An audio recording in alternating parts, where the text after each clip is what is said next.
Hello everyone, today we're going to be baking some chocolate chip cookies. Before we start, I'm going to recommend that everyone put their hair up. My hair is not long enough to put up, so I wear a hat.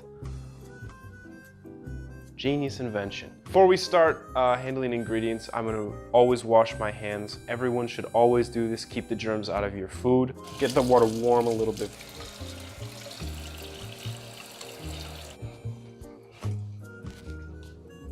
We're gonna preheat the oven so it's nice and ready for our batter to go straight in after we finish making it. I heat my oven to 375 degrees. All right, now that we've washed our hands, it's time for us to start laying out our ingredients. I like to do this so I'm staying organized and I know what I have and what I need for my cooking.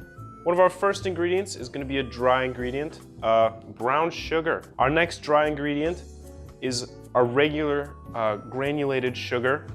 That's just a basic sweetener. Our next ingredient, just some basic flour. Salt is a great seasoning. It makes cookies really just... We got our baking soda. Our chocolate chips are actually our last ingredient. We have a big old jar of these because I'm a huge fan of chocolate chips. I'll just eat them by the handful. Those are gonna obviously be the main ingredient. Onto our not so dry ingredients. Shortening, butter. One thing to make sure with your butter is that it's nicely softened. If it's too hard when you start to mix it up, it's not gonna separate, it's not gonna make really like rich, easily squeezable cookie dough. Egg. The egg is another very important part. Vanilla extract. It's gonna be very good for flavor. It's gonna give the cookies a nice little punch. Now we're gonna get out our mixing bowl to put all of our ingredients in. I keep mine right under the cabinet in front of me. You're gonna want like a medium to large sized bowl so that you have enough room for everything to fit in. I'm gonna go with a nice, about this size. We're gonna start with our first ingredient, the brown sugar. We're gonna get about 3/4 of a cup. When you're doing this, you wanna make sure that you pack the brown sugar in there really well because you don't want any empty spaces. Now the next ingredient we're gonna use is our granulated sugar. This sugar, you don't have to worry about packing it as much, it's much looser and it will really fall in your mixing cup. So you don't have to worry about packing it as tightly as the brown sugar. But you do want to make sure that you don't have too much. See this cup? As you can see here, it's mounted over the top. It's gonna give it too much sugar. So what I do is I shake it down to the point where it's just level with the top. Now we're gonna pour it in. I like to shake it around so I get an even covering. It makes mixing that much easier later. We don't get too much clumped up in one spot. Now that we have our sugars in there, we're gonna add some butter. We have a 1/2 cup of butter, which is about 1 stick if you're just buying it from the grocery store. Now that we have these 3 ingredients combined, we're gonna mix. As you can see, I have my electric mixer here plugged into the wall. Push them in, make sure they're connected so they don't fall out while I'm mixing. Let's get mixing.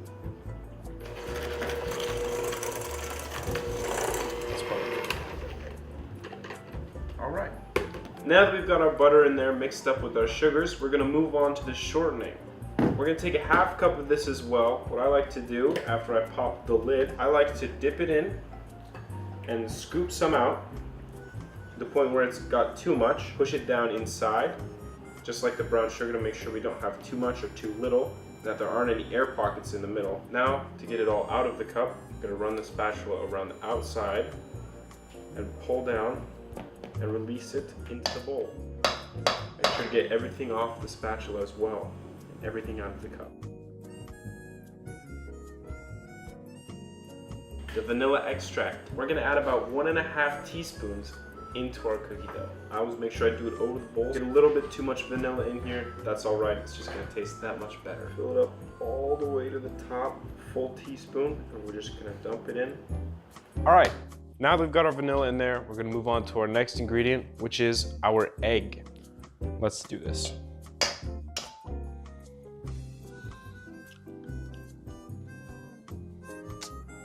There we go. I'm gonna wash my hands again to make sure that I'm not getting germs on other things around. All right, now that we have all of these other ingredients in, we're gonna mix it up one more time before we add the flour.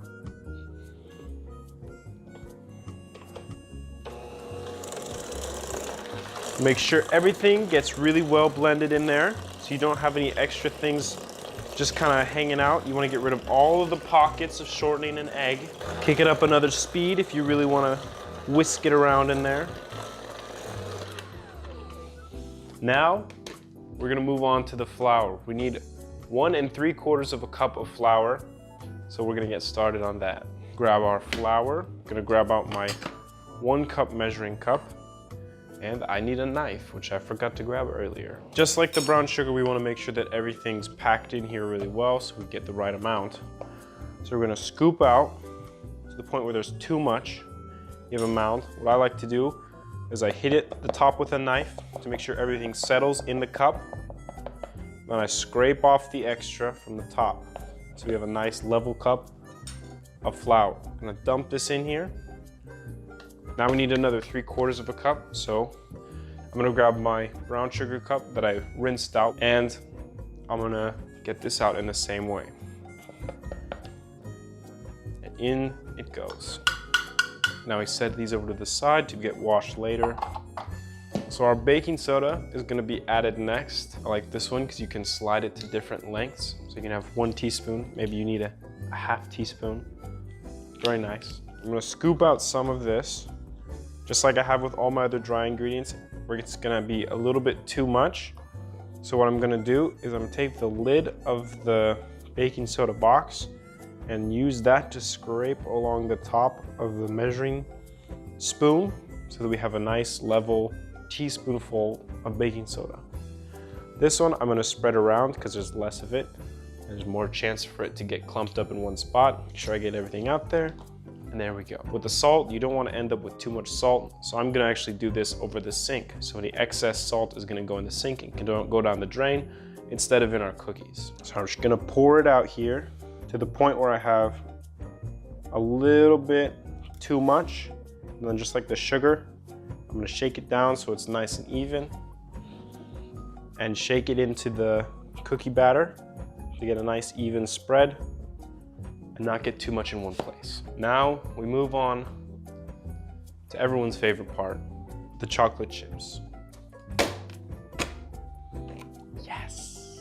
I'd say we need about 1 cup of chocolate chips. Again, this part, it doesn't matter too much about being really precise. Some people like more chocolate chips in their cookies, some people like less. I go about 1 cup. It's okay if this one overfills. Nobody minds having a little bit too much chocolate in their cookie. All right. Now we move on to the final mix. We're gonna make sure everything's mixed out nice and evenly so that we're ready to roll them up and stick them on the cookie sheet. Want to make sure to get everything off the sides and off the bottom. Sometimes some of the dry ingredients will try and sit in little piles at the bottom.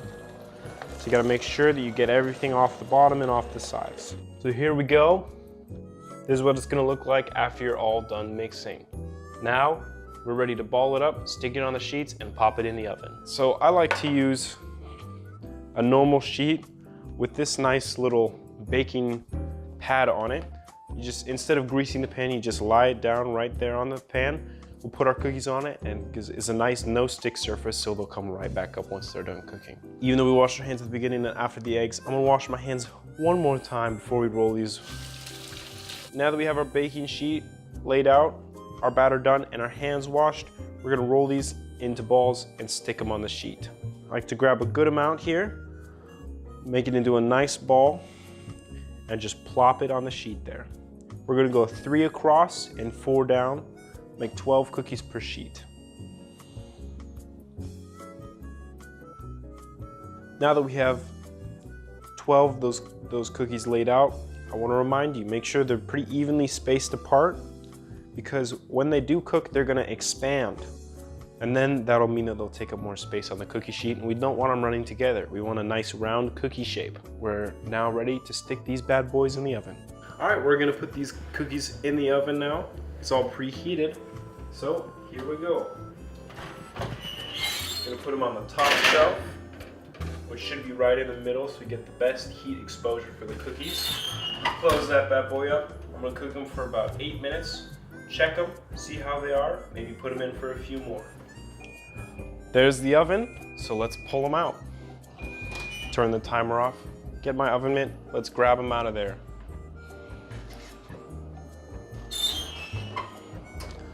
Close it up. We'll set them down here.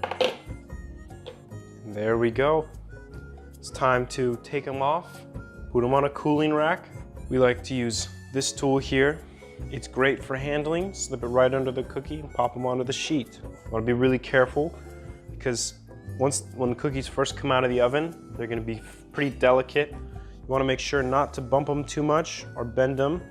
Make sure the whole thing is supported. When you go to move it from the cookie sheet to the drying rack.